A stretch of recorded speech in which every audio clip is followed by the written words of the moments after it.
Hey everybody, Brad here with Redbridge, CJ, and we're going to give you a quick 5 ways of increasing your egg production. So number 1 is water. Where does water come into egg production? So with water, 74% of the egg is water. So that's a vital thing that we have to have for them. So your chicken does not care if it creates an egg every day. So the big thing is you want to have cool, fresh, clean water out there. If you won't drink it, your chicken's not going to drink it. Fair enough. So make sure you have enough water. You have ample waterers all around your runs or around your field, depending on if you're free ranging or if they're locked up in a coop. Have lots of ample water for them. Sure. Okay. Now on the flip side of that, what about feed composition? Because they got to eat and drink. Yeah. So number 2 is the feed. So we're going to look at your feed. Not all feed is created equal. So a good quality production-based feed is going to be well balanced. It's going to have all the amino acid balance that they need. It's going to be fresh. So once that grain is first cracked, it begins to oxidize. And so the older it is, the less nutritionally balanced it is. Sure. So when we look at that, so we're going to look at, again, how fresh it is, what the amino acid is, where the protein's coming from. Are they, is it a soy-based, corn-based diet, or is it like a feed that we create where we're soy and corn-free, GMO-free? If it's that instance, then you got to pull from multiple different protein sources. So like ours comes from wheat, peas, canola, alfalfa are some of the ones that we mainly pull from for our feed composition. So you got to have the right feeds. Right. Yeah. If you're going to replace something, if you're going to take something away, you have to replace it with an equal or greater value. Yeah, and then also it goes into how well is it digested. Sure. You know, so with our feed, we put in probiotics as well as digestive enzymes in there. So as it goes into their gizzard, it's going to start digesting and their body's pulling from it. We put limestone and oyster shell into it so that they get the proper grams of calcium. They need 4 to 5 grams of calcium every single day in order to make that egg. So if they're not getting that, they're not going to produce the egg properly. And a lot of people will talk about oyster shell, getting into like grit a little bit. A lot of people talk about oyster shell as a replacement for grit. Is that a thing? Is that something that they can do? Yeah, absolutely, and that falls under this feed composition, is providing that grit out there for them. You know, you want a good non-soluble, like a granite grit, grainite grit makes a good one. There's a couple other ones out there that you can find, but you really want to have free choice grit on hand for any of your birds. It doesn't matter if they're out by a creek or if they're in the middle of a concrete patio. Sure. Don't make them hunt for it. They need that grit. That's going to help. That's their teeth going in there. So inside the gizzard, the grit is in there and causing that feed to get broken up. Their body can then absorb it better. That's going to be able to be less feed going in, more nutritional density coming out, less feed that you're going to have to buy. Sure. So I get a lot of people ask about oyster shell. It comes in our feed already, in our layer. And so they say, well, there's oyster shell in the feed. That's the replacement for the grit. So they try not to get that. That's not true. Yeah, and not at all. I mean, oyster shell is absolutely necessary for strong shells. It's a good source of calcium for them, but it does not replace grit. You have to have that rock in there. You'll see the birds on the side of the road out there getting rocks off the road. Same concept. It's going in their gizzard. Yeah, perfect. And then how important is lighting to a laying chicken? So lighting's a big deal. If we look at like your hens in the wintertime, oftentimes we get people that come in and say, well, my chickens aren't laying anymore. A chick or a hen really needs 16 hours of light in order to be in that normal lay cycle. So there's 2 different trains of thought that you can look at that. We can either go with providing artificial lighting for them. That's where you're putting like an LED bulb out there. I never suggest using a heat lamp because that causes fires and can have issues there. A basic 5-watt LED bulb can provide all the light you need. You let the birds go to sleep with the night, so let them put themselves to roost, wake them up early in the morning and start them off, just put them on a timer for a 16-hour time, and they can start their day off early. And that'll keep them in lay. Issue with that is then... You got to get out of bed. That's the issue with that. Well, no, because you just use your own, you use a timer, you know. We live in the modern age now where you don't have to go flip the switch. But with that, you know, an average chicken has about 600 eggs inside of them they're going to lay over the course of their life. So if you light them, you're going to dramatically decrease how long that chicken is going to be effective. So you can play with egg production with the lights on Absolutely. how many lights. Oh, that's interesting. Yeah, so if you think of over an average 6-month good year of longer days, you can get about 3.5 plus years of production out of your hens. Okay. So whereas if you light them all the time, you're going to be sitting about 2 years and your hens are pretty well spent, and you got to cycle those out. So it really depends on what your production value is and what your philosophy of. Are all birds created equal in that sense? No, and there's, so we have like the sex links out there. The sex links, gold star, black star, those kind of different birds. They've been bred for production. That's what the brown egg layers that you find at the store, that's where they come from, those sex links. And they are going to produce a lot of eggs up front, and then they basically drop off. Whereas your heritage breeds, like your Barred Rocks, your Rhode Island Reds, they'll produce longer. They're just not going to produce as often as the sex link will up front. Oh, interesting. Okay.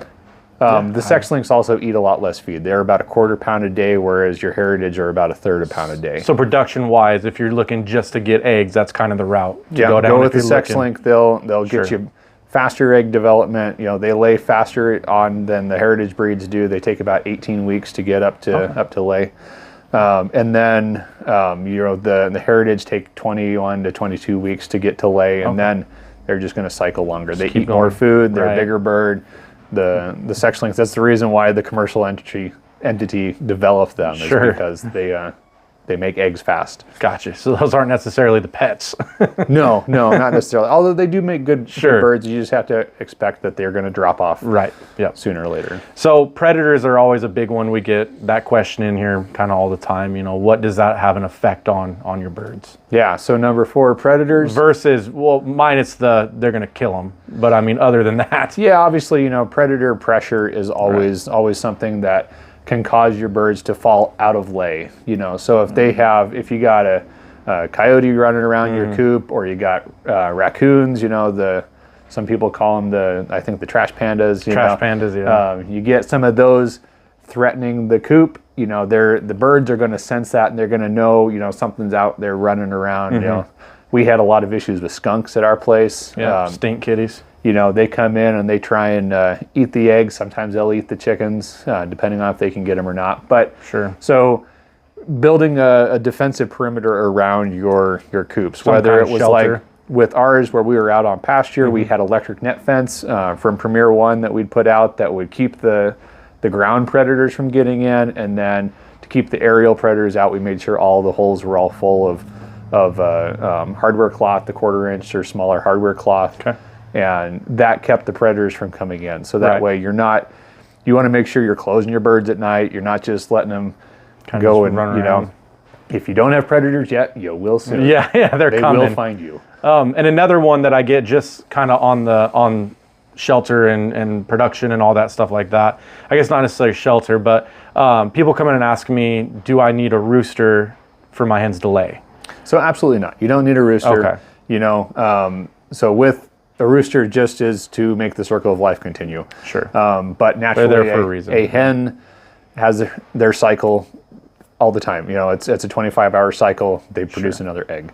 So you don't need that. Okay. But with that, number 5, looking at shelter, structure, weather, right? Those different things we want to look at. When we get into the shelter, you want to make sure it is high and dry, essentially. So you don't want your birds sitting in the wet. You don't want them sitting in the wind.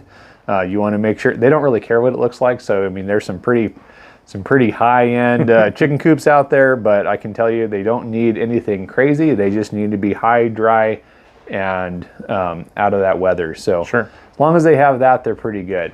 When we get into the shelter, we start looking at their feeders. How should their feeder look? Essentially you want it raised up. You don't want them sitting on the ground. You want your feeder up high enough that if you're using like the standard 5-gallon gravity feed, where it's just going down and coming out and the birds are just eating as they want, you want that raised up so the lip of it is at the back height of your shortest bird. So raise it up so that way the chicken's just getting their head into it. Sure. And they're not able to kick it everywhere. It's just going to waste your feed. It's going to cost you more money.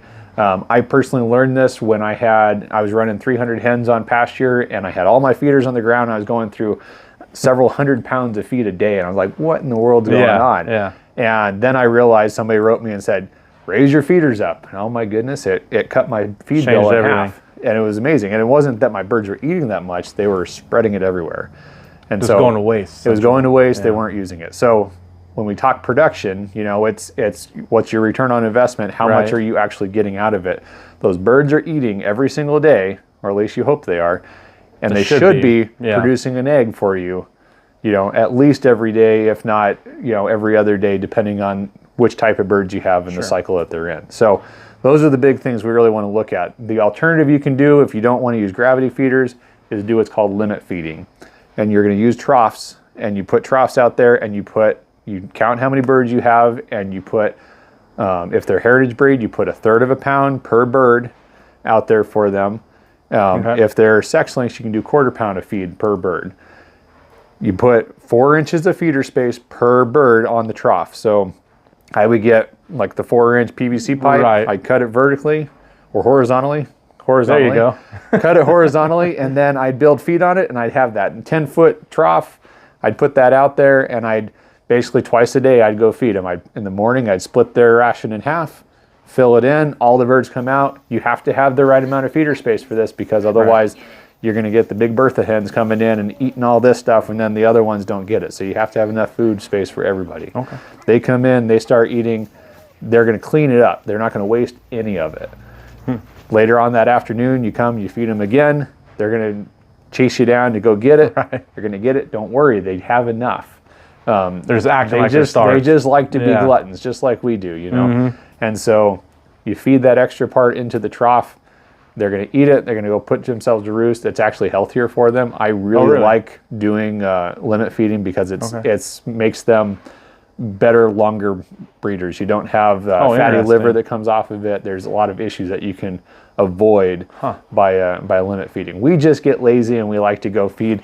You know, put the whole bag in there and call it good and walk away. They're getting what they need, and that's that. And you can do that in smaller varieties. There's nothing wrong with it. But if you really want to focus on your production and how much eggs you're going to get out of what you're putting in, limit feeding is highly recommended. Yeah, we get a lot of questions about, you know, expensive feed, and it's my birds are eating so much, and you're saying maybe they're not eating that if they're kicking it out everywhere. You're, like I said, like you were saying earlier, if you're not going to go out there and take the time to measure it all out and do everything you need to do, maybe that's a good thought. Yeah. So that's a real quick nutshell. That's at least 5 different ways that you can work on your production to be able to increase your gain without putting as much into it. So just some simple things to fix.